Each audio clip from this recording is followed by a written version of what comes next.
All right, Darren. hmm Darren, where'd you grow up? Where are you from originally? I'm from Busan, South Korea. Oh, really? hmm And you came to the U.S. when? when I was 16. Tell me about your family. Um, my father was a writer, but he wasn't successful, so our financial situation was difficult. So we had to live with my grandmother. And my grandfather had a second family, so he only showed up a few times a year. My father was abusive, mentally, verbally, and physically. He was mentally ill and he drank a lot. Like he would beat us on even street. And one time he ran down the street, he jumped, kicked my mom in the stomach while everyone was watching, including my younger brother and I. And on the top of that, my grandmother was very difficult to handle. She hated my mom. She had to make every little thing about my mom. So my mom was very unhappy in the family. My parents always fought, and I remember the plates flying and smashing on the floor. And I remember she yells at him she was gonna divorce him. So, but afterwards she came to me and looked me in the eyes. She just said that to threaten my dad. And it was relief for me each time because I trusted her. And one day, my brother and I were watching TV, and I knew something was going on. My mom was packing, and she walked out of the door. And we knew she wouldn't come back. We just sat there pretending to watch TV because we didn't know what was happening. We didn't know what to do. Then I was 10 and my brother was 7. But that moment chased me, hunted me like all my life. Why didn't you do anything? Why didn't you say anything? I could have grabbed her leg and begging not to go. Each time I blamed myself. Somehow my old neighbor found out about the news. I'm sure my grandmother told everyone. So when other people found me on the street, they just came to me with the questions. Why she live? Who's cooking now? Is she ever gonna come back? Like questions I cannot even answer. I felt like I was naked. I was so embarrassed and vulnerable. So since then, I try my best to hide my past and my weaknesses. So after my mom left, it was just my dad who had to take care of us. We moved to a smaller house, and my grandma got her own apartment. I was really angry. I was really angry at my dad and my grandmother for driving my mom away. And after 3 years, my dad told us he was going to Canada alone to make some money. And we were like, okay, just another thing happening. We didn't think it was like wrong or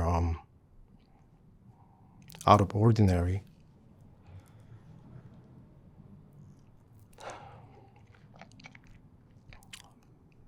He left us again, just like my my mom.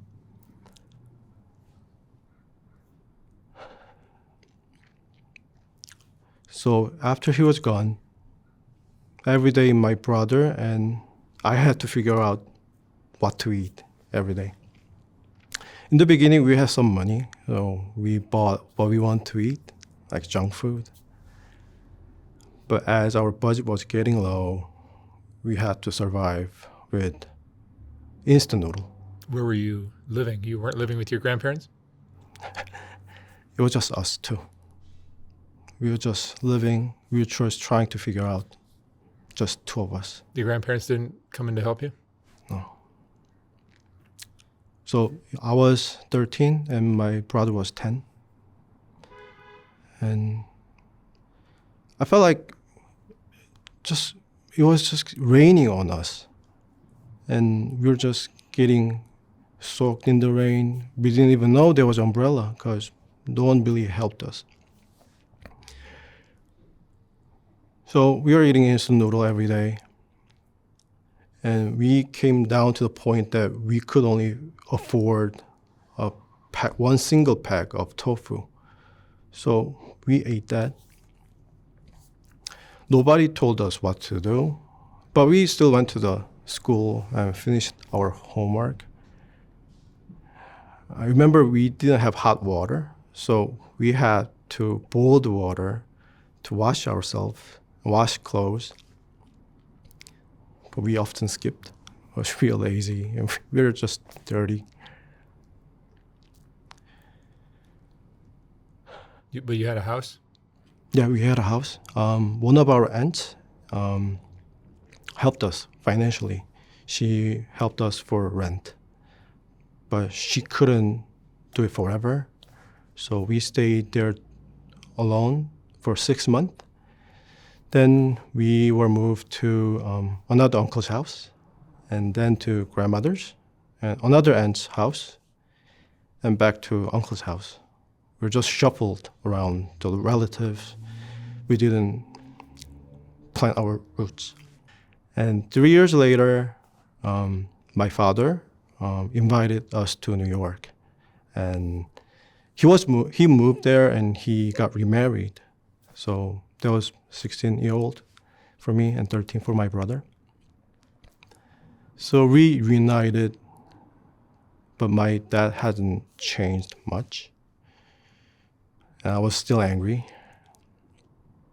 But we moved away for college. But then I learned that my brother was struggling. He told me he was going to end his life. And I was really shocked. And I was scared. So I made him move to my school so I could keep eye on him. But I was struggling too at the time. So I withdrew from college because I had severe anxiety and panic attacks.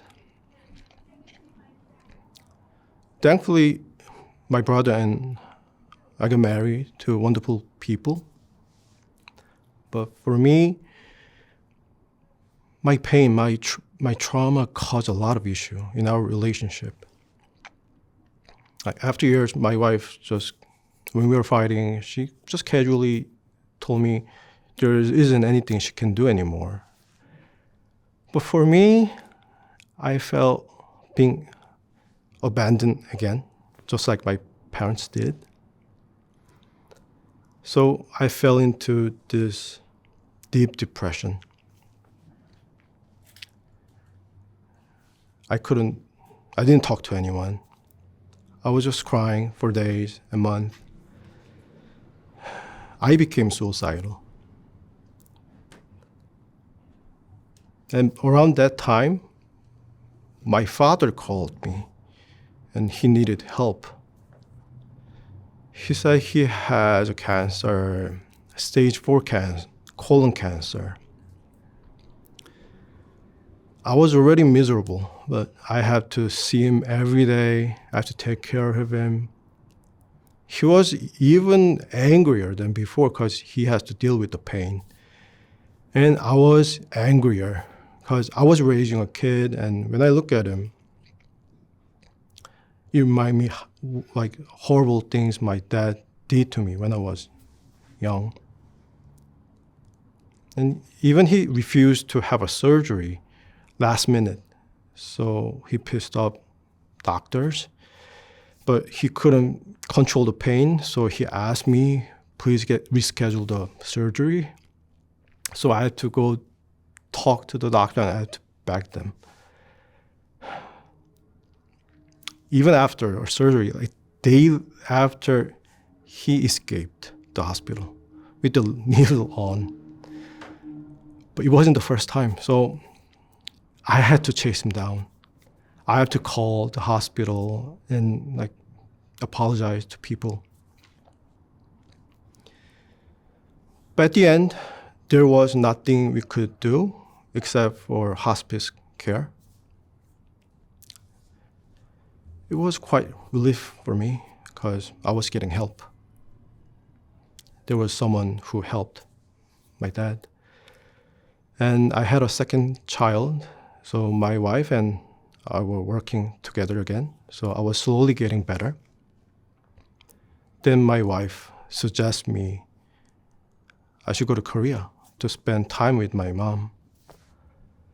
So I went Korea for 2 months to spend time with my mom and my stepfather. It was 27 years after she left us. But to me, this trip was to heal and confront my pain and my trauma. So while I was there, we traveled, we talked a lot, and I read a lot of books. I studied them, like on trauma, PTSD, relationship, and grace. So I learned like important things. One of them was that I found my younger self. The anger, hatred, impatience that I have felt were from my younger self, the boy who didn't get much love, much attention. Like throughout my life, like random thoughts coming up, like little sad stories, I had it. Like one time my dad bought KFC for my cousin, not me. And there was a time I went to a baseball game with my friends. We didn't have money, but someone offered the food. We were taking a bite, but when it was my turn, there was nothing. So these are silly memories, but I still had it. I mean, like, my younger self had it. So I decided to revisit like all the places. So I tracked down the same KFC, went there, and I asked him, like, what do you want to eat? And we ordered a bunch of food. We ate it. I asked him if you're feeling better. I went to a baseball game, and I got the best possible seat. And we ordered a bunch again and ate it. I talked to him again. And also visited all the houses that gave me trauma. So I went to the street where my mom was kicked. And I went to the house where my mom left us. So in my head, I was like imagining the same moment. And when the thing happened, I hugged myself and my brother and telling them, I know you guys are scared. It's okay to cry. It's not your fault. It's not your fault. And another thing I learned was about grace and the meaning of forgiveness. In ancient Greek, to forgive was to release and to let go. So I decided to let go of my pain, my past. And I decided to keep good memories for people who hurt me. So the very first person to forgive was my grandmother. In Korea, we bury people on the mountains. So I took a bus to the base and I walked like hours high up on the mountain. And she was buried next to my grandfather. And I sat down, talked to them, telling my grandfather, you might have caused my dad's instability because you had a second family, you didn't take care of him. And telling my grandma about all the hurtful memories that I carried. I forgave them, especially my grandma. I was still sitting there and looking up on the sky. I don't know how to describe the feeling, but it was so incredible. Just to let things go. No, I'm not exaggerating, but the sky was also so beautiful. And even like walking down the mountain for hours was so happy. So now when I think of my grandmother, I smile. I also forgave friends who bullied me. I didn't meet them, but truly in my heart, wish them better lives. And I had to forgive my mom. There was a time I couldn't even call her mom because she also had another family back then. But I knew she carried the guilt her whole life, apologizing me every time we see each other. I couldn't talk to her face to face because I knew we would break down into tears. So on last day in Korea, I left her a letter.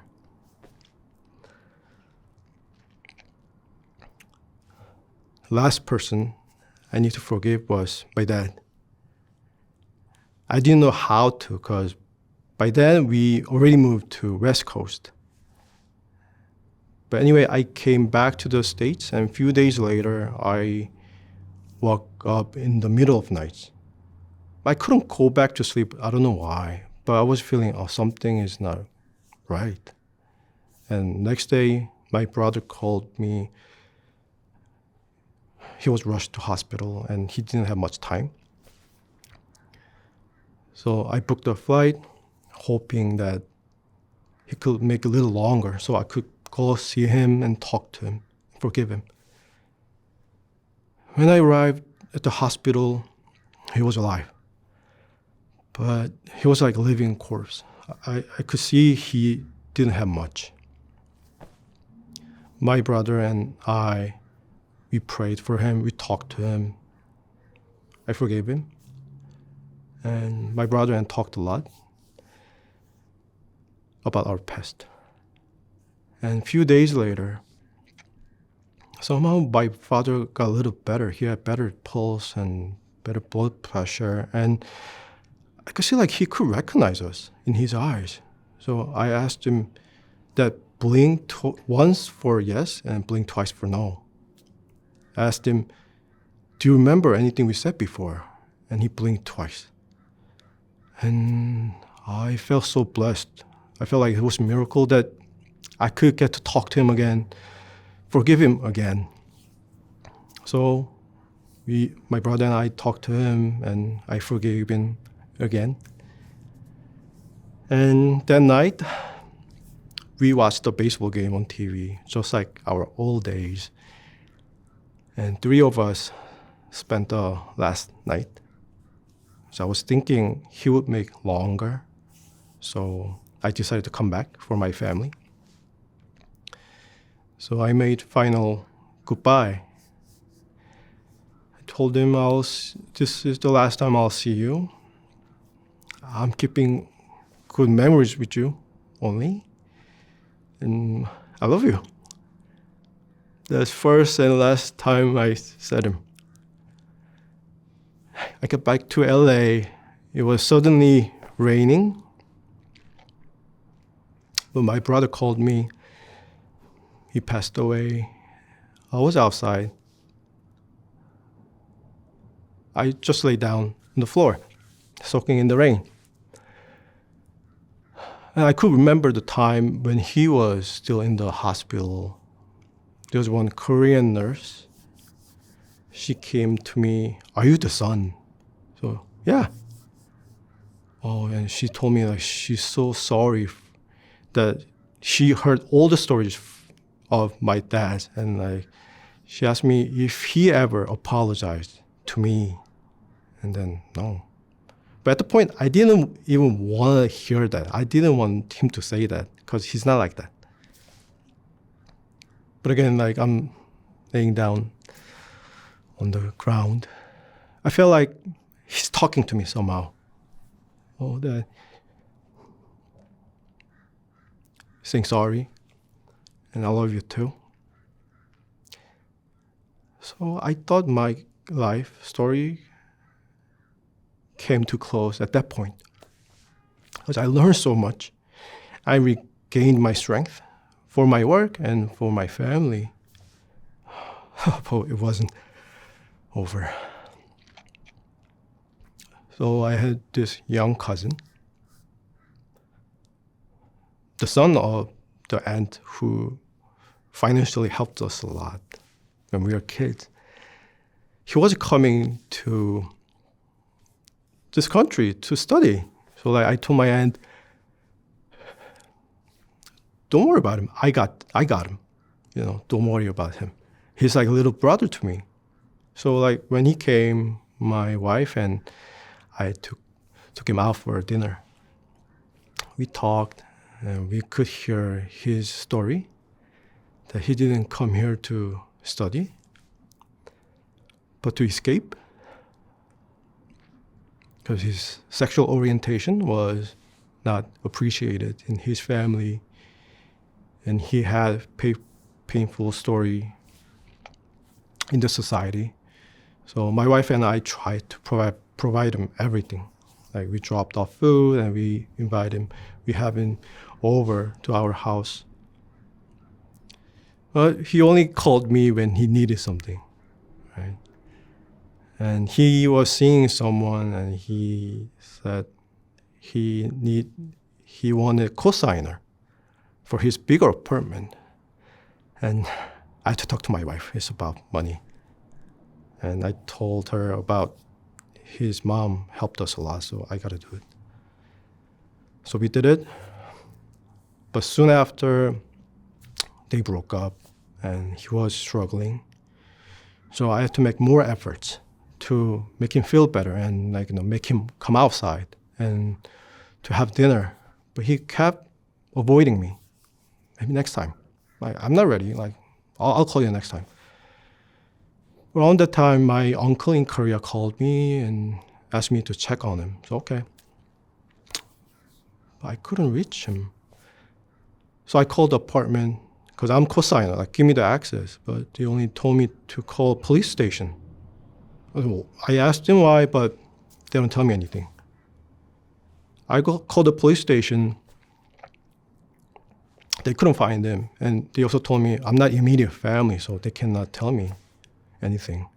So I called every possible way to get in touch with them. No luck. So I just went to the police station with his name written down.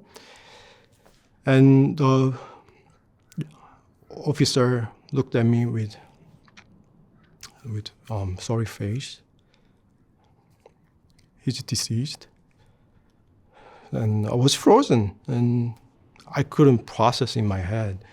And I asked him, what, why and how, bunch of questions, but still, I'm just his cousin. He couldn't tell me a thing. So I got the number of his investigator and other people, and later I found out that he ended his own life. And people already talked to my aunt.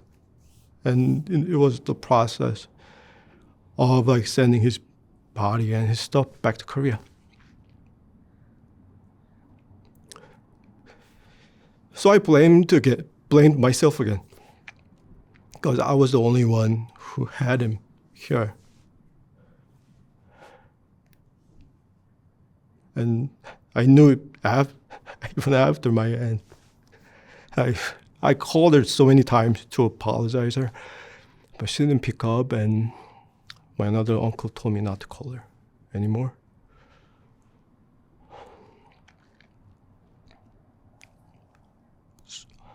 The other family told me it's not my fault, but his death weighed so heavily on me. My life had to go on for my family, but inside it wasn't the same. My life stopped. So I tried to think of all the things happened in my life. And I couldn't understand why still things are happening to me. Why is it not stopping?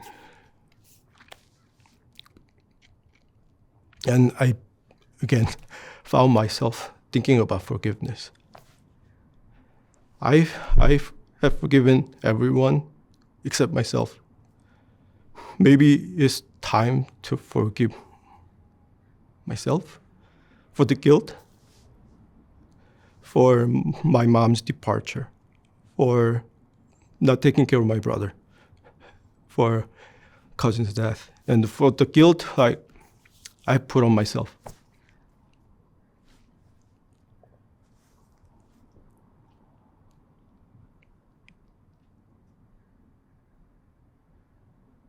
I'm still on the journey to find a way to do it.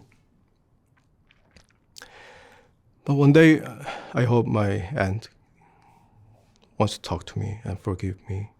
And maybe you could talk about how he was like here and what he was dealing with. But I know it'll take time. For so long, I hid my past, my weaknesses. But after all of this, I realized, and I believe, they are my greatest asset. My past, my trauma, my struggle, how I overcame, became my strength to help others. I'm not a doctor, but I want to help. I want to save people in my own way. At least I don't want people to end their own lives. I want people to find purpose and meaning of their lives. So everyone deserves the life they love. So I decided to use my asset, and I decided to be happy. Good for you. Yeah. Thank you. Beautiful story. Thank you. Thank you, Doran. Thank you. Thank you so much for having me.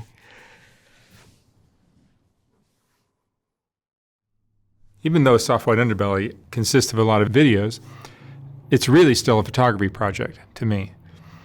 And if you appreciate the photography, sometimes it's difficult to enjoy it when it's scrolling down the screen, which is the only option I had in this horizontal format on YouTube.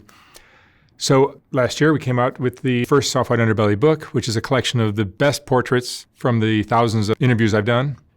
Each portrait in this book is accompanied by an interesting quote from the person's interview. Oh my God. There's more. Wow. These aren't as bad as I thought. I look like a witch.